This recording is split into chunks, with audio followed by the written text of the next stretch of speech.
اسلو تیوی یکی از پرتماشابین‌ترین کانال‌های مربوط به اپوزیسیای تاجیک در شبکه‌های یوتیوب روز 20 دکبر بسته شده است. خود محمد اقبال صدرالدین مؤسس اسلو تیوی این خبر را شرح نداده است، ولی از ده تیوی خبر داد که اسلو تیوی به دلیل شکایت‌های زیاد و ویران کردن قاعده‌های یوتیوب بسته شده است که یکی از منبرهای عمده مخالفین به شما رفته به شکل صحبت‌های مستقیم با مردم برنامه پخش می‌کرد و با یک لعن شدید از حکومت کنونی تاجیکستان انتقاد می‌کرد. قبلا از بسته شدنش بیش از 150,000 آبونچی داشته، ویدیوهایش را حدود 95 میلیون مرتبه تماشا کرده بودند. محمد اقبال صدرالدین یکی از مخالفان سرسخت حکومت تاجیکستان که در فرانسه به سر میبرد، در یوتیوب یک کانال دیگر با نام اسلو پلوس و همچنین سامانه اسلو نت را میچرخاند. صحبت‌های مستقیم این رهبر مخالفین همچنین توسط شبکه‌های اجتماعی و اساساً از طریق فیسبوک نیز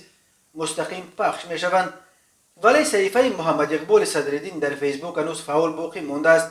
همچنین در سایه افزایش تماشابین‌های اسلو تیوی بر پایه ویدیوهای این کانال در یوتیوب چند کانال دیگر به مثل خلاصه تیوی، افق تیوی و غیره پیدا شدند که اساساً از حساب بازنشر پاره‌های از صحبت‌های مستقیم محمد اقبال صدرالدین در کانال اسلو تیوی تماشابین جمع می‌آوردند.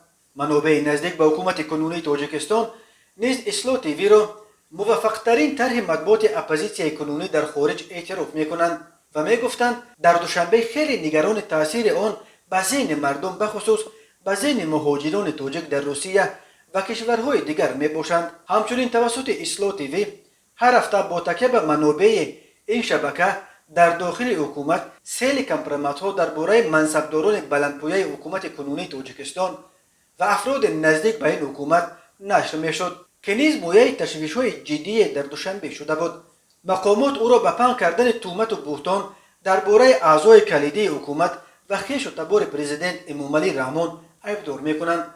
محمد اقبال صدرالدین قبلا چند بار گفته بود که مقامات تاجیکستان توسط افراد خود از اوانگارد و فابریکه جواب تلاش دارند که سیل شکایت‌ها را به شبکه‌های اجتماعی روانه کرده کانال‌های او را ببندند. قبلا نیز بر اساس سیل شکایت‌ها صحیفه او را در فیسبوک بسته بودند.